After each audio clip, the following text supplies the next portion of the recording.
Hello বন্ধুগণ, welcome to care cricket news.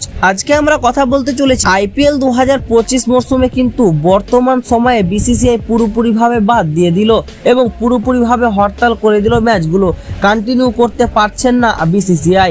তার কারণ পাকিস্তান কিন্তু অনেকগুলো ড্রোন ছেড়েছে। আমরা দেখেছি পিবিকেএস এবং দিল্লি ক্যাপিটালসের ম্যাচ চলাকালীন বিসিসিআইকে বাধ্য হতে হয় ম্যাচটা থামিয়ে দেওয়ার জন্য। এবং আইপিএল 2025 মরশুমে বিসিসিআই বাধ্য হয়ে যায় 2025 মরশুমের ম্যাচগুলো, বাকি থাকা ম্যাচগুলো ব্যান করতে। ঠিক তাই পুরোপুরিভাবে আইপিএল 2025 মরশুমের ম্যাচগুলো কি ব্যান হয়ে গেল? বিস্তারিত জানতে হলে এই ভিডিওটা সম্পূর্ণ দেখো। তো চলুন বন্ধুরা, সময় নষ্ট না করে ভিডিওটা শুরু করা যাক। তো সর্বপ্রথম কথা বললে আইপিএল 2025 মরশুমে যেই ম্যাচগুলো বাকি রয়েছে সেই ম্যাচগুলো কবে চালু হতে পারে এবং এক সপ্তাহ পর কি চালু হতে পারে। তো ফ্রেন্ডস, আমি তোমাদের বলে রাখি, পাকিস্তান কিন্তু অনেকটাই ড্রোন ছেড়েছে এবং এই আবহাওয়া যতক্ষণ পর্যন্ত না ঠান্ডা হচ্ছে, এবং সব থেকে বড় কথা হচ্ছে বিসিসিআই প্লেয়ারের কথা মাথায় রেখে কিন্তু এই ম্যাচগুলো পুরোপুরিভাবে ব্যান করে দিয়েছে 2025 মরশুমের। এবং কখন থেকে চালু হবে বিসিসিআই অ্যানাউন্সমেন্ট করে জানিয়ে দিবে এবং প্রত্যেকটা প্লেয়ারকে কিন্তু তার নিজের দেশে পৌঁছে দিয়েছে বিসিসিআই।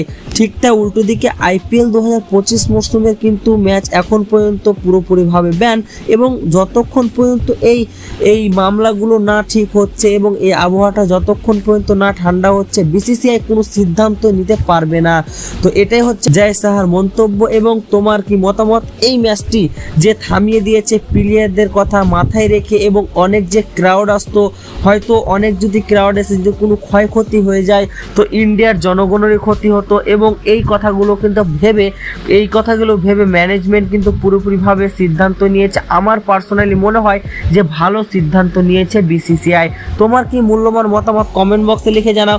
আর পাকিস্তান কতটা নোংরা দেশ হতে পারে যে ড্রোন পাঠিয়ে কিন্তু ড্রোন অ্যাটাক করছে আমাদের ভারতবর্ষের উপর। এবং সব থেকে বড় কথা হচ্ছে পাকিস্তানের জন্য কিন্তু আইপিএল 2025 মরশুমের টুর্নামেন্টকে কিন্তু বিসিসিআইকে বাধ্য থামিয়ে দিতে হচ্ছে।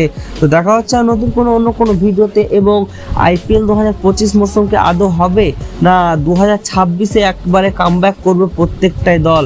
তো দেখা যাক কি হয়। সব থেকে বড় কথা হচ্ছে তুমি যদি প্রত্যেকটা আপডেট পেতে চাও তাহলে আমাদের কেয়ার ক্রিকেট চ্যানেলটিকে অবশ্যই সাবস্ক্রাইব করে রাখো।